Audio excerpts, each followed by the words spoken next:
Hi friends, આજે આપણે એકદમ ઝટપટ બની જાય તેવું ગ્રેવીવાળું વટાણા બટાકાનું શાક બનાવતા શીખીશું.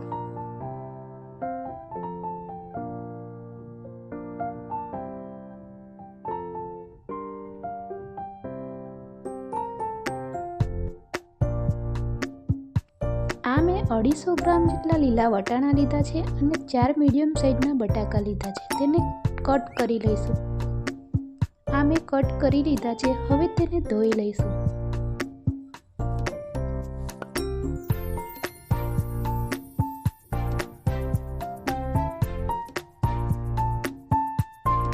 ગ્રેવી બનાવવા માટે મેં આ 3 ડુંગળી લીધી છે, તેને ક્રશ કરી લઈશું અને 2 ટામેટાને પણ ક્રશ કરી લઈશું.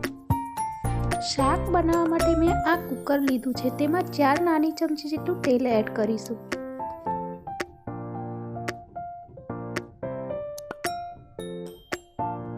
વઘાર કરવા માટે આ મેં 1 ચમચી રાઈ લીધી છે.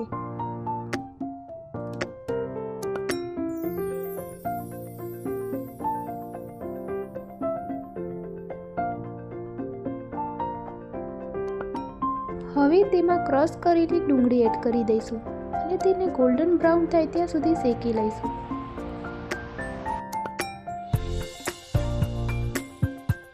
હવે તેમાં 1 મોટી ચમચી જેટલી આદુ લસણની પેસ્ટ એડ કરીશું. આદુ લસણની પેસ્ટ શેકાઈ જાય એટલે તેમાં ટામેટાની ગ્રેવી એડ કરી દઈશું.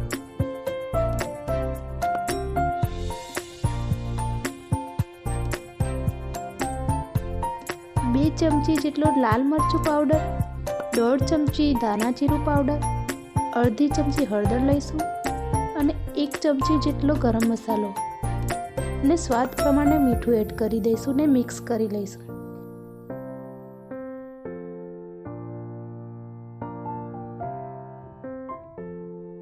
મસાલાને થોડું પાણી એડ કરીને શેકી લઈશું.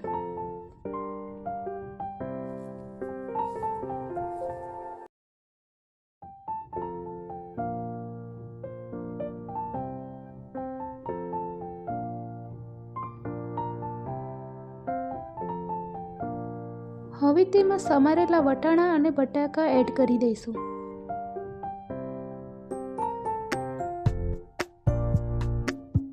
થોડું શેકાઈ જાય એટલે 2 ગ્લાસ જેટલું પાણી એડ કરી દઈશું.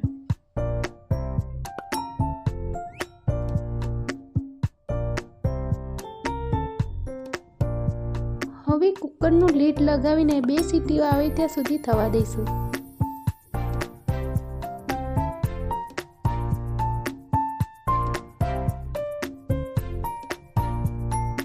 કુકરની 2 સીટી થઈ ગઈ છે. હવે ગેસને બંધ કરી દઈશું અને હવા નીકળ્યા પછી કુકરને ખોલી દઈશું. આ આપણું એકદમ ગ્રેવી વાળું શાક રેડી છે.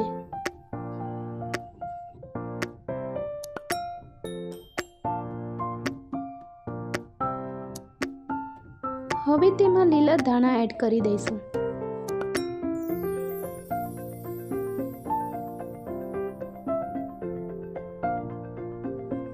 હવે તેને એક પ્લેટમાં સર્વ કરી લઈશું.